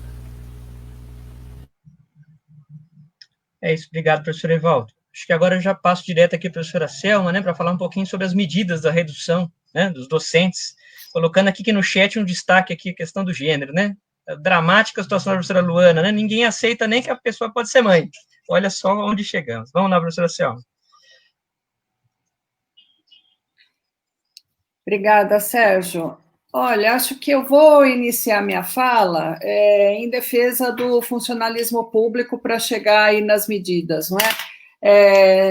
O funcionalismo público, tudo que é público tem sido atacado já há muito tempo. Então, o que é público não serve, não é? Então, a gente precisa pensar no pano de fundo que informa toda essa lógica, não é? Então, a gente já está numa onda neoliberal desde o governo Collor, não é? E que foi sendo aperfeiçoada e sofisticada, né? Especialmente a partir do governo FHC, que adotou uma série de medidas que possibilitou essa terceirização em grande escala, o estabelecimento de parcerias público-privadas, que a gente nem pode falar aqui, mas que vai ser objeto de outra discussão. Então, eu gostaria muito de falar em defesa do funcionalismo público, porque eles precisam, assim, olha, são tantas coisas para falar que a gente se atrapalha, mas por que atacar o funcionalismo público? Não é? Acho que a gente tem que pensar muito nesse ponto, não é? Pode ter qualquer intempérie política, pode ter impeachment, mas quem abre a escola? Quem faz a escola funcionar? Quem abre o posto de saúde? Quem desenvolve estudos para termos vacina contra a Covid? Percebe? Então, quer dizer, a gente precisa pensar no sentido social da função pública, não é? Que é muito importante. Então, não se trata de funcionário público ter privilégios, ele precisa ter estabilidade no emprego, porque ele não pode ficar sujeito como eu disse, a essas intempéries, não é? Então, existem várias pesquisas já que mostram que os funcionários públicos, eles trabalham em horários mais atípicos que os do setor privado, que eles têm menos tempo, horas livres por dia e nos finais de semana em razão do trabalho. Não é que ele tem uma jornada, uma rotina de trabalho mais interrompida que os funcionários do setor privado. Isso, não é, se tiver diretores, supervisores, né, supervisores de vários aí do nosso grupo de pesquisa, a Rosiméria, a Beatriz Sanches, a Flávia Giz, que estão participando aí, que sabem o quanto numa escola você não consegue ter uma rotina organizada porque a dinâmica não permite, não é? Então, ou seja, todo o trabalho que você tinha organizado para aquele dia, um aluno caiu, os pais chegaram, o cano estourou, você vai acabar levando trabalho para casa, não é? Então, a gente está falando de horários de trabalho, porque jornada a gente pensa sempre no contratual, né? De horas de trabalho muito, muito estendidas, não é? Então, eu já entrevistei professores com 60, que ficavam em sala de aula 64 horas por semana, não é? Então, isso daí, como a gente já comentou, sobre o desgaste mental. Então, esse pano de fundo, ele dá um norte para todas essas políticas que, contraditoriamente a esse discurso da qualidade, não é? Ele privilegia a racionalidade econômica. Isso sem sombra de dúvida. Então, por exemplo, se o número de matrículas está arrefecendo, qual poderia ser uma boa solução? Não é? Diminuir o número de alunos por turma. Não é? Então, nesse sentido, todos ganhariam, né? Os professores poderiam se dedicar mais a cada um individualmente, etc. Mas não. Ao contrário disso, foi proposto o quê? Aumento do número de alunos por turma, estímulo ao fim do ensino noturno, tá certo? E, além disso, não é, já vem, desde o ano passado, se eu não estou enganada, um número de cotas por diretoria de ensino para a contratação de professores temporários, não efetivos, vou colocar aqui de uma forma geral. Tá certo? Então, o que eu compreendo, né, nós da pesquisa compreendemos, que deve existir o número de professores caindo, não é? Eu vou falar um pouco desse desalinho aí da carreira, se der tempo. Você não pode contratar professor temporário. Os professores se aposentam, desistem, saem de licença, etc. Então, o que a gente deve imaginar, sem dados comprovados, é que existe um número grande de crianças e jovens que estão ficando efetivamente sem aula, né? Então, vocês que estão aí participando, vocês têm essa informação muito mais apurada, porque faz parte do dia a dia de vocês, não é? Então, nesse cenário todo, né, que já os colegas já apresentaram, com esses dados que a Andresa trouxe para nós, o desalento da carreira é enorme, porque existe uma outra dimensão, que é um conceito que a gente usa de precariedade subjetiva, que afeta mesmo aqueles que têm o seu emprego garantido, né, como os concursados, né, que têm estabilidade no emprego. Isso porque, nas entrevistas que eu já realizei, pessoas que estavam à beira da aposentadoria falaram: isso para mim não é educação, não é? Essa política, com essa educação padronizada, controlada, que só se preocupa em quantificar, não é? Não está preocupada em desenvolver o pensamento crítico, isso não é aquilo que eu idealizei como minha profissão, não é aquilo que eu espero. Então, existe um desalento por essas condições que foram apresentadas, né? Salários baixíssimos, péssimas condições de trabalho, etc., mas existe também, no meu entendimento, um desencantamento com o que se tornou educação no estado de São Paulo, né? E como alguém já falou, dessa grande contradição aí também de ser um estado rico, né? Mais desenvolvido, mas que não privilegia de forma alguma os profissionais da educação e descaracteriza cada vez mais o setor público. Tá? É isso, obrigada.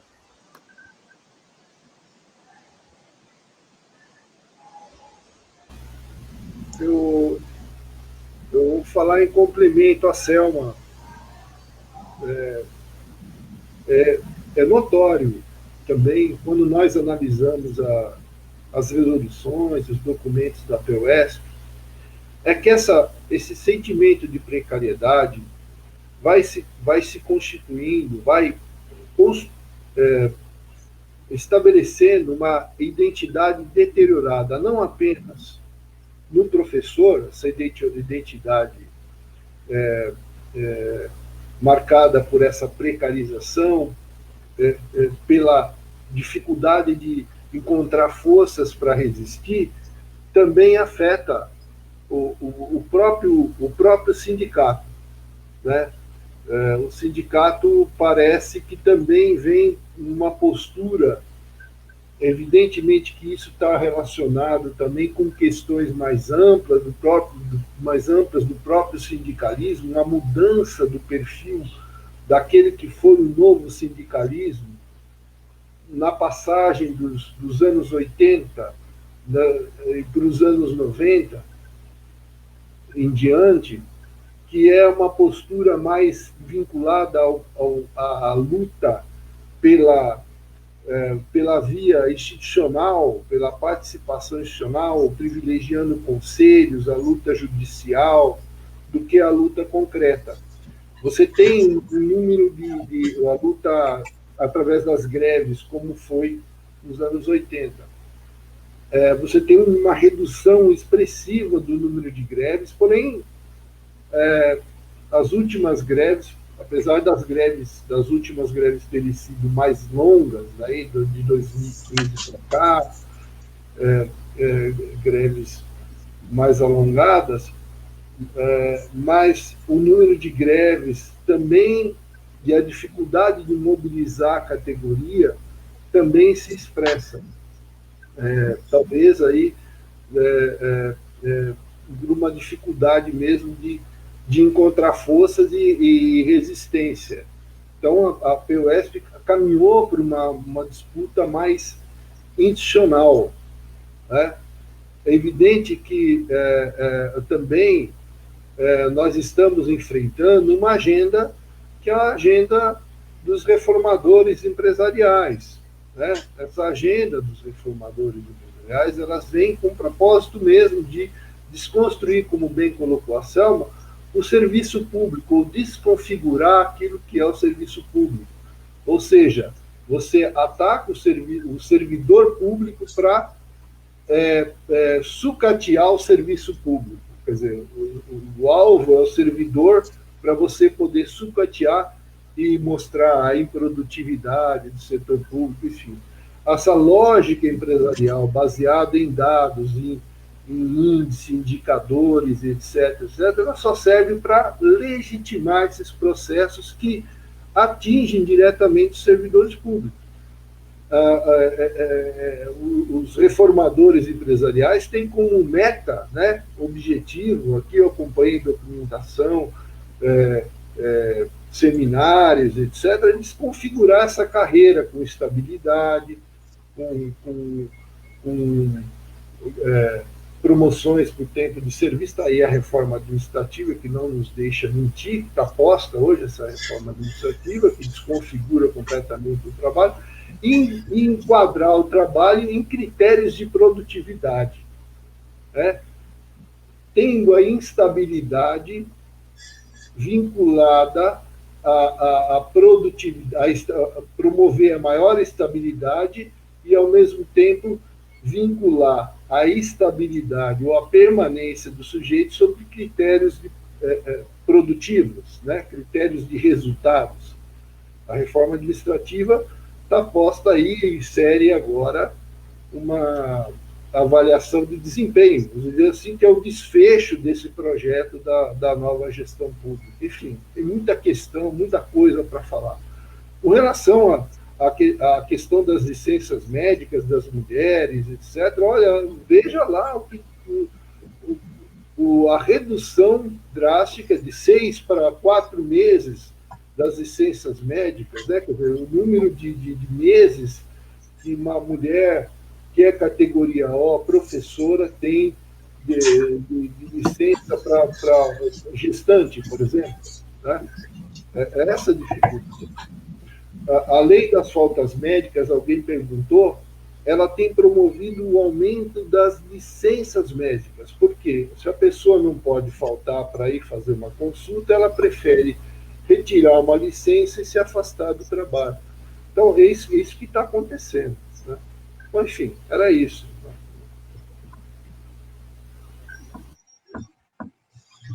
Bom, caríssimos, então, vamos tentar combinar aqui o tempo, né? Daqui a pouco chega a hora do almoço, o pessoal fica com aquela ansiedade, né, para se alimentar. Então, vamos fazer o seguinte, acho que passamos agora um pouquinho para a professora Andressa, né, para ela contar para nós um pouco da jornada nas escolas, desses deslocamentos, e vamos refletir aí sobre essas questões que a professora Selma e o professor Evaldo colocaram, né? Na pandemia, o Estado se mostrou como um serviço público necessário na saúde, na educação, na assistência. Então, vamos lá, professora Andressa, como é que está a jornada nas escolas e os deslocamentos? Obrigada, Sérgio. Tinham sido feitos alguns comentários, algumas questões aí, né, no chat sobre a jornada, então só fazendo alguns destaques com relação a isso.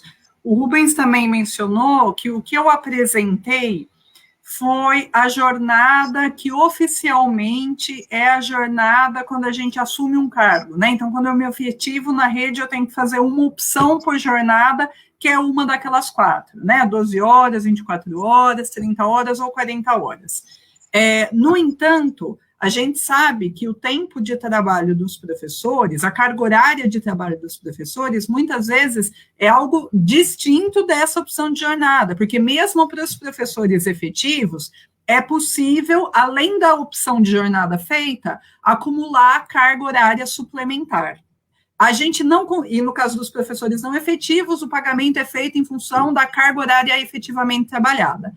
O curioso é que aqui na pesquisa a gente não conseguiu, junto à Secretaria da Educação, depois de inúmeras tentativas, a gente não conseguiu de nenhuma forma dados que fizessem referência à carga suplementar e à carga horária de trabalho. Então, a gente teve que trabalhar somente com a jornada de trabalho, né?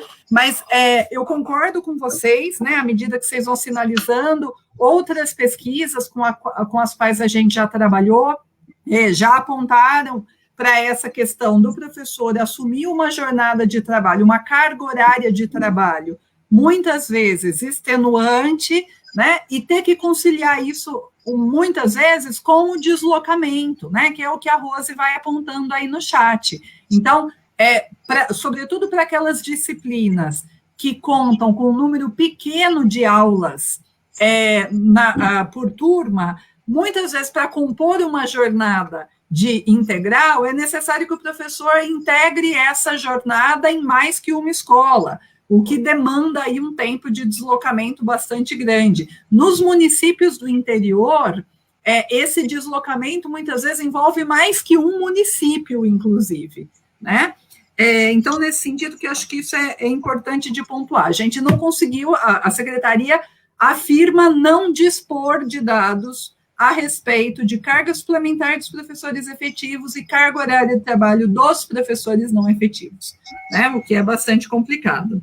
Acho importante só pontuar aí a questão das exonerações, né? O cenário que a Selma aponta agora na fala dela, que o Evaldo aponta, desse desrespeito, né, com o funcionalismo público, desse desalento com a profissão docente, tem levado a um número constante de exonerações. Alguém também fez esse comentário aí no chat. A gente levantou na pesquisa, a gente não trouxe aqui na apresentação, mas a gente levantou o número de exonerações no período, e todos os anos o número de exonerações tem se mantido em torno de 2.000, 2.500 exonerações por ano.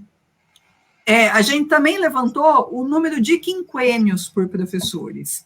E daí a gente observou assim, que uma parcela muito significativa dos professores da rede estão há pouco tempo, entre aspas, né? Porque daí depende do que a gente considera pouco tempo, mas estão em até 2 quinquênios, ou seja, até 10 anos de trabalho na rede.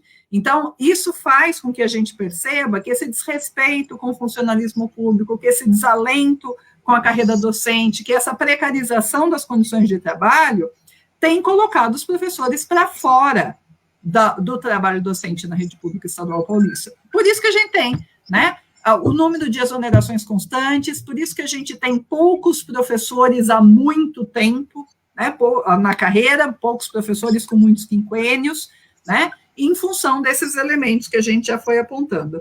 A professora Maria José comentou aí no chat, fez referência à dissertação de mestrado da Gabriela Pagani, que foi uma mestranda da Unesp de Araraquara, que estudou especificamente o fenômeno das exonerações na rede pública estadual paulista. Então, quem tiver curiosidade, pode buscar a dissertação da Gabriela Pagani, ela vai analisando e vai mostrando, inclusive, que as exonerações costumam ser precedidas dos afastamentos, né, dos afastamentos de saúde, das faltas. Então, é como se o professor hesitasse em desistir, né, e fosse fazendo aí pequenos abandonos antes do abandono definitivo da docência na rede.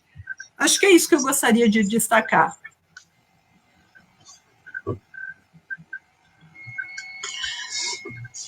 Bom, nós estamos caminhando para a finalização dessa live. Eu quero fazer breves comentários sobre a questão que foi colocada no chat das condições de trabalho na pandemia. Evidentemente que as condições de trabalho dos profissionais da educação, de todos, os professores, diretores, supervisores, os agentes escolares, de todos, ela ficou pior durante a pandemia, ou seja, houve uma intensificação do trabalho, não há mais horário para trabalhar. Se antes as pessoas trabalhavam fora daquele horário legalmente registrado, ou seja, legalmente estabelecido, agora os professores estão trabalhando em qualquer horário, trabalhando da sua casa, colocando os seus equipamentos, a casa de cada um de nós virou, na verdade, um local de trabalho.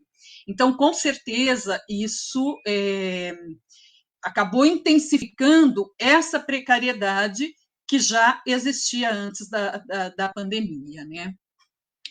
Bom, nós vamos caminhar agora para a finalização da live. A professora Lisete Aleraro vai entrar aqui na sala para falar um pouquinho sobre Paulo Freire.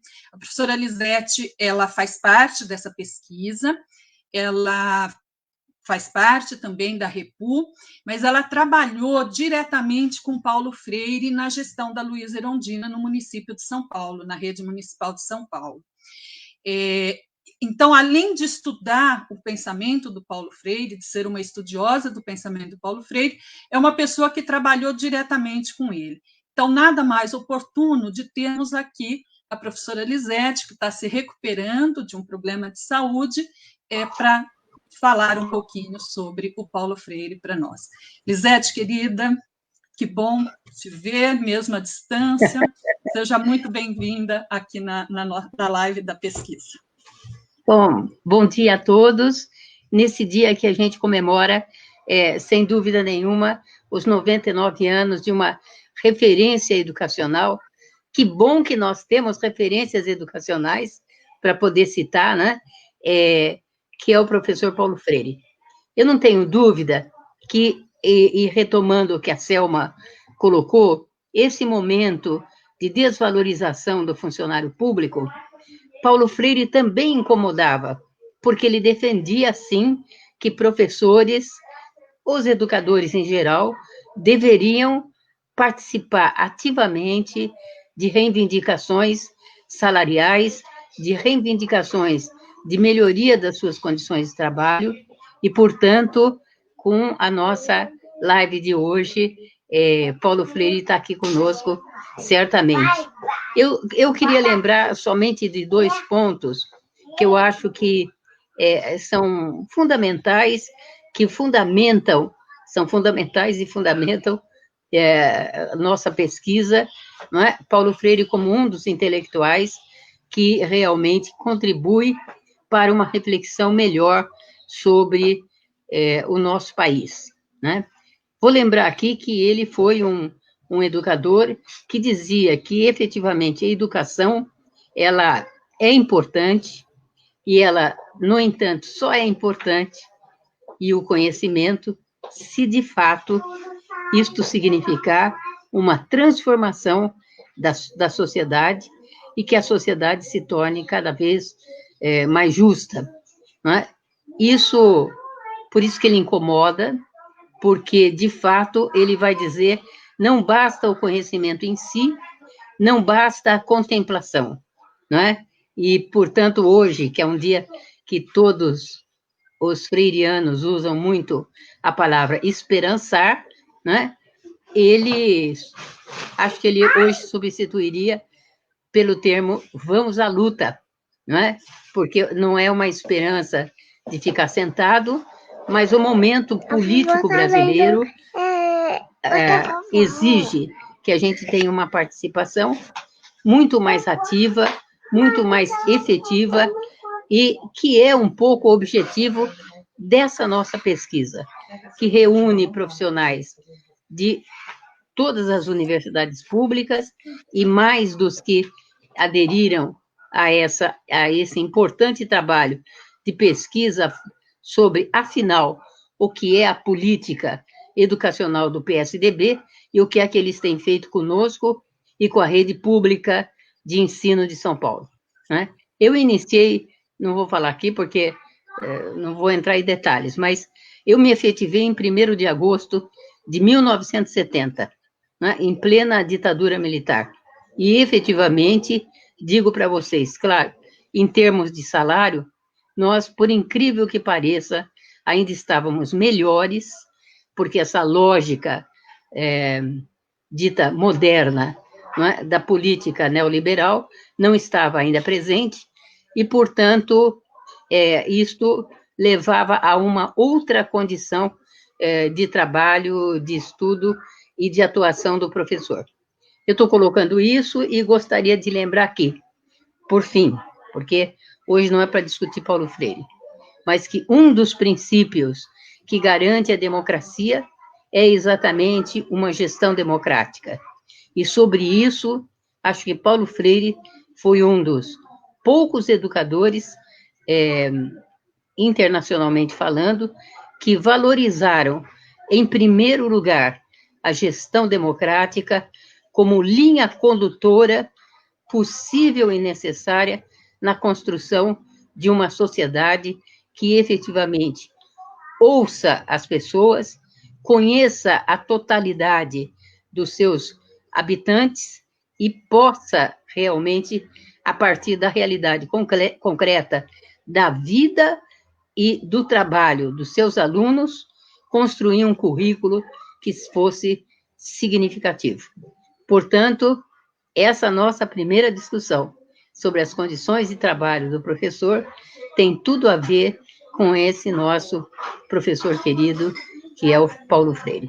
Paulo Freire vive, viva Paulo Freire. Muito obrigado para vocês me abrirem um espacinho para poder fazer essas reflexões amorosas sobre um homem indispensável, atual e, por isso mesmo, perseguido como tem sido Paulo Freire. Um beijo para todos nós e vamos aí, vamos à luta.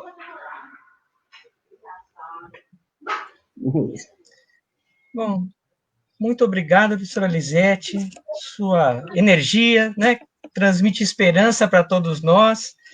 Vivemos momentos muito difíceis, né? Não é fácil fazer uma discussão aqui sobre trabalho e condições docentes, né? Vou repetir aqui a fala, né, inicial lá da Amanda, né? Parece que a gente nunca poderia ter dito que os professores algum dia conquistaram condições docentes, né? Mas continuamos na luta, né? E a sua inspiração nos traz essa energia para continuar na luta. Eu vou só relembrar alguns aspectos aqui que a própria professora Andressa trouxe, né, das evidências da pesquisa, mas que nortearam as nossas discussões e que devemos continuar pensando e lutando em torno delas, né? Então, primeiro, a questão da redução do quadro do magistério, né, dentro desse cenário de nova gestão pública, de reconfiguração do Estado, de precarização, de reforma trabalhista, como bem lembrou o professor Rubens, né? A prática contínua e constante da admissão de professores temporários, né? Então, vamos fazer aquela adaptação atual da sociologia do trabalho de uma certa uberização em curso, não é isso? Queremos transformar todo mundo em youtuber, em profissionais atentos por dedicação às horas de trabalho vinculadas às mediações de contratação de chamada de aplicativo, então parece que essa é a tendência, né? Fragmentação do quadro de magistério em categorias, né? Aquela sopa de letrinhas que todo mundo conhece na rede, que não traz nenhum benefício para o sentido de jornada, que tantas lutas os professores fizeram em torno do movimento docente, de uma questão de constituição de uma integração de jornada, né, de categorias. Também temos um problema aí para trabalhar. Dificuldade de progressão, né, aquele gráfico importante lá do histograma, com aquelas barrinhas mostrando que tem uma quantidade infinita, né, ad infinito, de diferentes fases da carreira que parece que são inatingíveis, isso completando aí a possibilidade de desalentar os professores. Uma lógica individualista, né, coloca tudo em torno do indivíduo, é a mesma lógica do gestor da escola, né, do diretor de escola que virou gestor, né, tudo cai nas costas do diretor, do coordenador, do professor, e nunca há uma responsabilidade estatal sobre a educação pública. E, finalmente, o desmonte, né, do quadro de apoio e desvalorização dessa carreira de apoio escolar, transformando as saudosas carreiras que existiam, né, em vários aspectos da atenção escolar, da secretaria, dos apoios diversos na escola, agora vira uma carreira única, generalizante, né, do apoio escolar, e que serve, mais uma vez, para esse processo de precarização. Então, eu queria encerrar com a minha gratidão por ter todos vocês aqui conosco, dialogando com a pesquisa, convidá-los para os próximos encontros, né? Dia 17 de outubro a gente tem um outro encontro igual a esse, com o tema política e gestão, onde a gente pode aprofundar um pouquinho mais essas questões da vinculação dessa precarização como uma política em geral.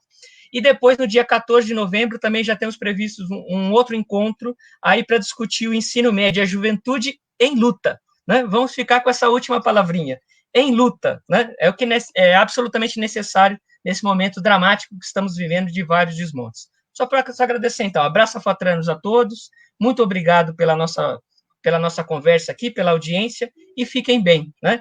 Cuidando daqueles que mais precisam sempre. Grande abraço.